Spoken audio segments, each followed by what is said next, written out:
Kung napanood nyo yung last vlog natin, may nakuha nga tayong EE111 BZR Levin. Isang kaibigan natin na may-ari nito at nasa ibang bansa siya. So inaayos natin to para sa kanya. Ngayon nililista natin lahat ng sira niya at dapat nating ayusin dito. Kakayanin kaya ng powers natin? Babalik tayo ng Toyota galing sa Honda. Manood na lang kayo at madami kayong matututunan about sa 4AG at sa pag-project car ng sa mga rare na Toyota katulad nito. Hindi ko na to nabalikan kahapon. Nakatulog ako. So, okay na. Sabi na. Napalta namin ng bagong linya.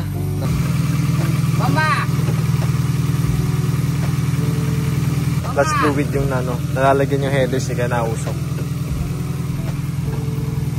Mama!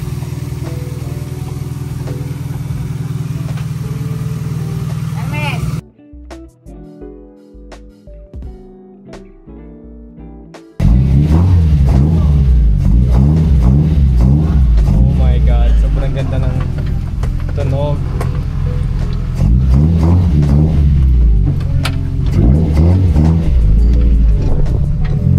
No 4AG.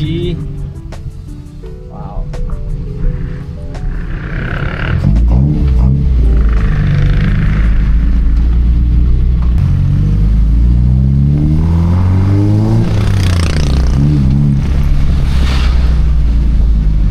Maglilip pa rin ako space sa harap kasi hindi ko alam, baka lumusot ulit eh. So ito pala yung unang drive na itong coaching to, kaya kinakabahan pa ng konti. Hindi ko pa sa ulado to eh.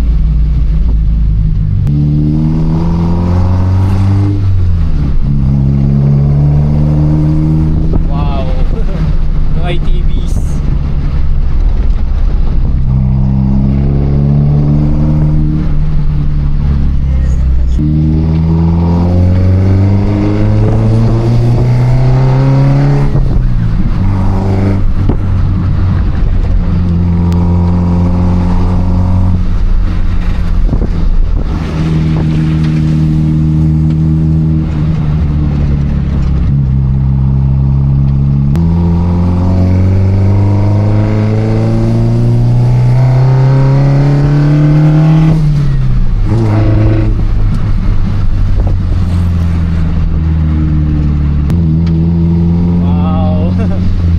Pansin nyo na wala na rin yung palya. I sorta fix it. May mga parang abo dun sa may distributor cap ng main supply ng kuryente dun sa distributor, and hinanginan ko lang siya kasi feel ko wala nang contact eh. Kaya yun, okay naman. Feel ko yun yung nag-solve so far. Malaman natin, walang sure. Pero wow, ngayon sarap yung dive.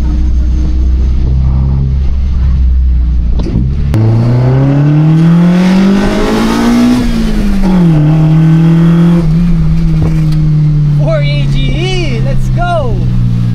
Damn! Ganda! Ganda ng tunog guys. Ito yung mga kotse na hindi mo naman kailangan sobrang bilis para maging ganito kasaya. Revving to 8,000 pa rin. Yung ITVs, yung feeling na itong coupe na to, pag pinagsama-sama mo ang lupit. Lalo na pag kinabitan natin yung coilover, na ayos yung mga pang ilalim pa niya, ma-final na natin. Kasi pina-align ko dun to doon. Bago lang kasi yung goma na ito, yung SX2, yung GT Radial.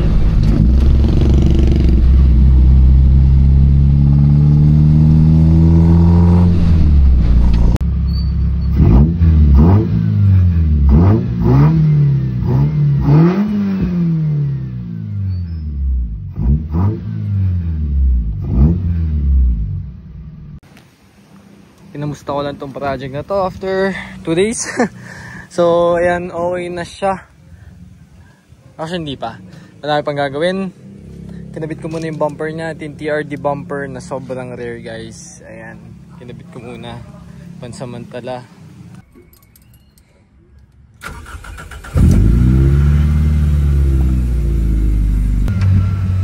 Road test. Si Airpads na rin sa Lika.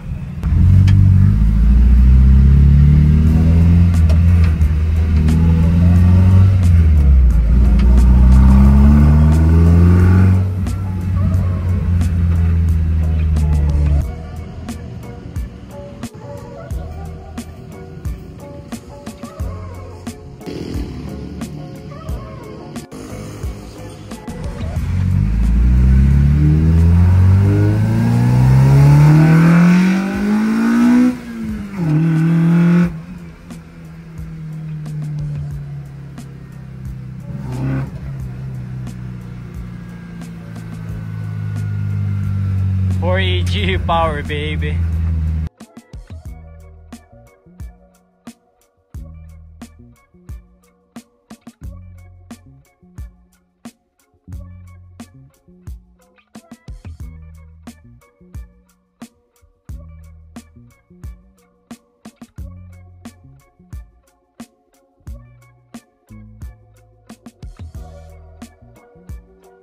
So ito na nga yung update. So kung ano yung nangyari sa EG natin guys.